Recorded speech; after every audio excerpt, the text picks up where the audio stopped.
Was Raila Amolo Odinga not the prime minister in the year 2008? Don't we remember the conflict between Raila Amolo Odinga, the prime minister, and Kalonzo Musyoka, the vice president, and the conflict in parliament which allowed Marende to deliver a decision which we described by the media as Solomonic? Wasn't there conflict? Did we not have Uhuru Muigai Kenyatta as a deputy prime minister? Did we not have Musalia Mudavadi as a deputy prime minister? Did we not change that in the Constitution of Kenya 2010? Why are we bringing it in after only 10 years? Then we are told, and I am a supporter of women's involvement because of the historical disadvantage that they have suffered over the years.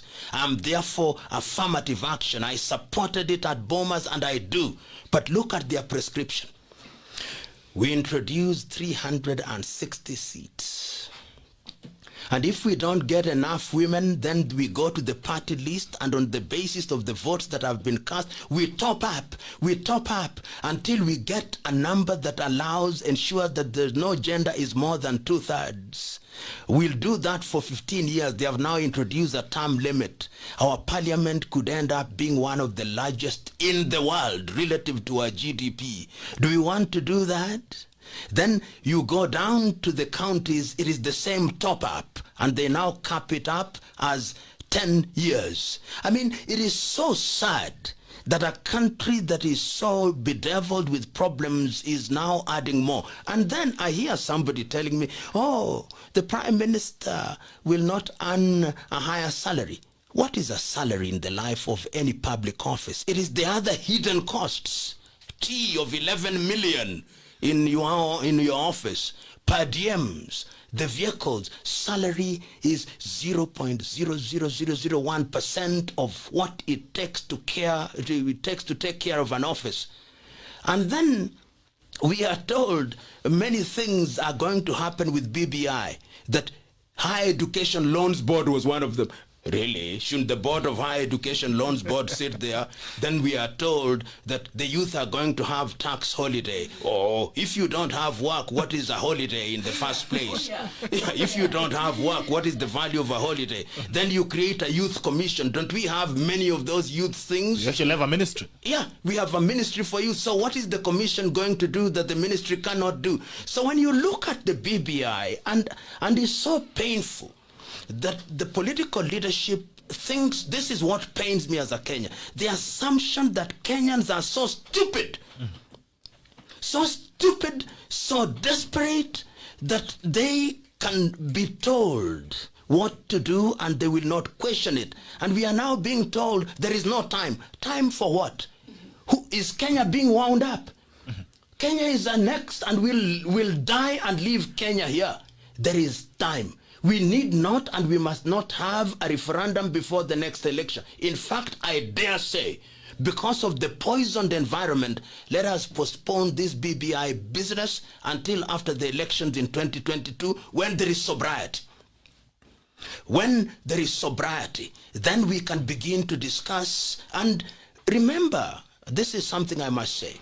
Parliament, Kenyan Parliament, in its wisdom, in the month of February the year 2014, did mandate the Auditor General of the Republic of Kenya to undertake a social audit of the Kenyan Constitution. Ouko did so, and I was one of the persons who did quality check.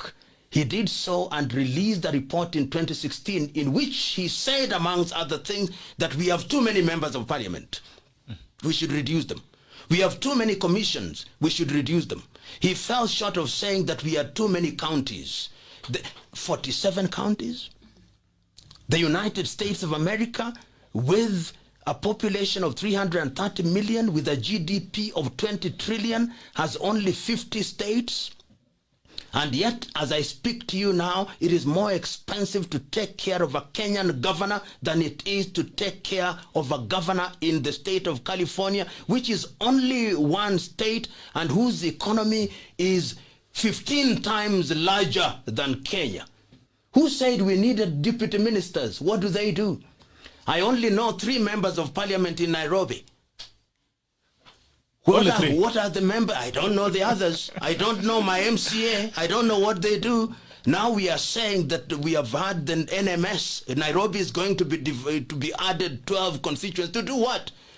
If there were MPs working, MCAs working, why would we have General Badi being appointed by President Kenyatta?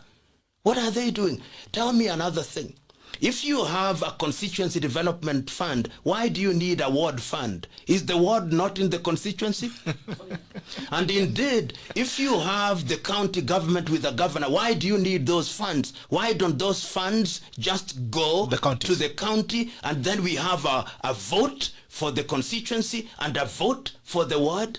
I mean, you know, sometimes it is so painful to read a document which, I mean, this is how not to amend a constitution. This is now how not to write a constitution. Unfortunately, I think the people who are proposing this amendment have the wherewithal to put it down our throat. They have the capacity. I've actually said you'll take it like malaria drugs. Oh yeah, they have the capacity, but let them remember this. Let them remember this. There have been leaders in the world who thought that they were larger than life, almost as large as death. But they too have their comings and their goings. So when we are amending a constitution, let us think of the next generation and not the next elections. But even if they force it down our throats, we will have our say, so that history may record that when our constitution was being mutilated for no reason, we raised our voices even if they could not be heard at their most eloquent. That will be our contribution to history. Wow. That's very profound. Churches have spoken. The Muslim ulamas have spoken. The imams have spoken. The academics have spoken. Everybody has spoken, saying, let us reason together. The political class, at least some of them are saying, we shall not reason with you. Yet even God in his majestic divinity calls the people, God calls the people and say, let us come and reason together. Our politicians are saying, no, there is no time. What is the time? Who is this who is prescribing time? Where are we going? I will wake up very early in the morning to vote no. Very early in the morning to vote no, even if I'm on the losing side. Unless people retreat and say, let us reason together. Wow. That's very profound. You've gone back to history. Even before I spin back the history of BBI and all these conversations, how do we protect our constitution? You've talked about mutilation of the constitution. How do you protect it to an extent that you don't wake up tomorrow, PLO, we come, we shake hands and we say, now let's solemnize our marriage, the political marriage, the change of our constitution. How do we protect our constitution from pursuit of personal gratuities? You know, I've been reading, I've read a few friends of mine who are as frustrated as I am. I've read Yashpal Guy commenting on this. I've read my good friend Ahmed Nasser speaking about it, David Ndii, I've heard Martha Karua. I've read the thesis which is written by my good friend Professor Githum Wigai, who talks about the amendments of the Constitution. And Githu, in an article written in 1993 when we were at the CKRC, said that the Kenyan constitution has been dismembered so badly that we do not know how to deal with it.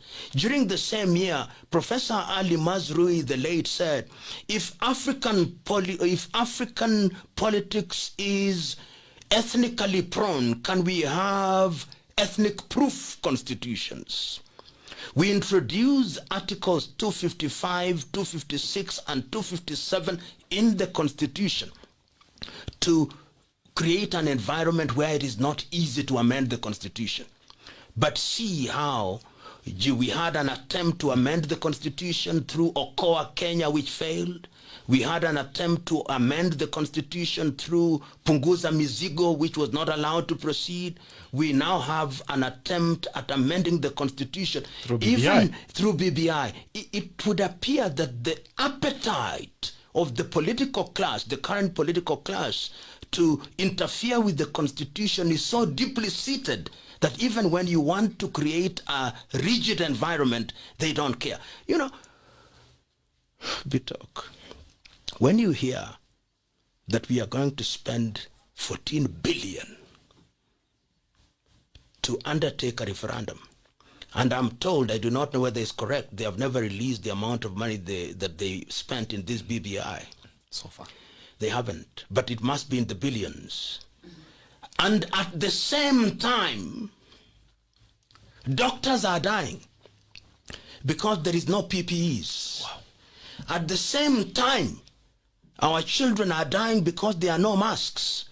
At the same time, people who supply desks have not been paid. At the same time, my good friend Fred Matiang'i, Dr. Fred Matiang'i says that 40,000 police officers don't have police uniform because we have no resources. At the same time, we are borrowing money from the IMF. At the same time, we are having the Kenya Power increasing tariffs. At the same time, we are paying for SGR through taxes. At the same time, those who did work for counties cannot be paid. At the same time, counties have not received money for the last 3 months. Then you tell me that the priority is BBI, then I cannot understand you. Then I lose you. Then I do not know who you are. Then I do not know what you want. Then I do not know whether you love Kenya. Then I do not know what you intend to do with Kenya. And that is my frustration with the people that I call the BBI Knights.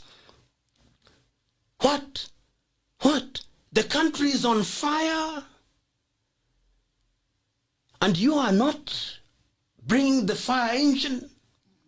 You are asking us to build a new house. We forget about the old. Educate me, persuade me, not through insults. Persuade me by force of reason. And we are ready to be persuaded that that is the priority. It is true that our constitution can be improved, but what can never be improved? Let us implement this one first. Unfortunately, when God wants to destroy a country, sometimes it makes her leaders impervious to reason. I hope that this is not the case with our country. People out there must now ask, we are told that BBI is going to transform our lives. I want to talk to the people in Nyanza. How will BBI revive Sony Sugar, Muhoroni, Miwani, Mumias? How will BBI revive the cotton industry?